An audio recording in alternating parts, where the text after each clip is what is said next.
দাদু ভাই, কি গল্প শুনবা তুমি?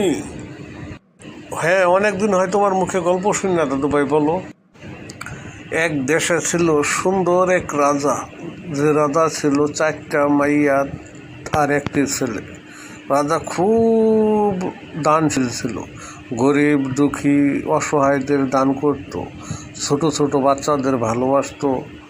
কিন্তু একদিন সেই রাজার অনেক বড় একটা অসুখ হলো। সেই অসুখে রাজা মরে যায় বলে দেশের প্রজারা কি কান্না রে দাদু ভাই। সবাই মানাচেনা করে, কেউ মসজিদে নামাজ পড়ে, মন্দিরে যায়, গির্জা যায়, ভালো মানুষের প্রতি যা মানুষের দয়া মায়া। কিন্তু হঠাৎ করে সেই রাজাটা মারা গেল, আর রাজার ছেলেটা হয়ে গেল জালিম শাসক। গরিবদের উপর অন্যায় অবিচার করতেছে। অনেক দিন পরে তার একটা প্রতিদান পাওয়া গেল দাদু ভাই, যার কোনো নাই। তারপর কি হলো দাদু ভাই বলো না? শুনতে মন চাইতেছে, আমি শুনবো, বলো।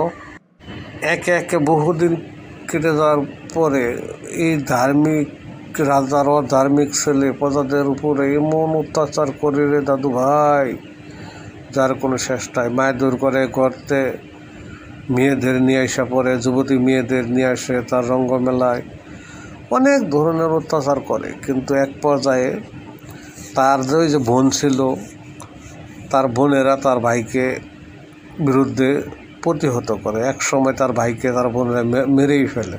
কারণ ধার্মিক রাজার ঘরের 3টা কন্যা ছিল ধার্মিক, কিন্তু ছেলেটা ছিল সে অধার্মিক। তাই অধার্মিকের স্থান কিনো হানই নাই।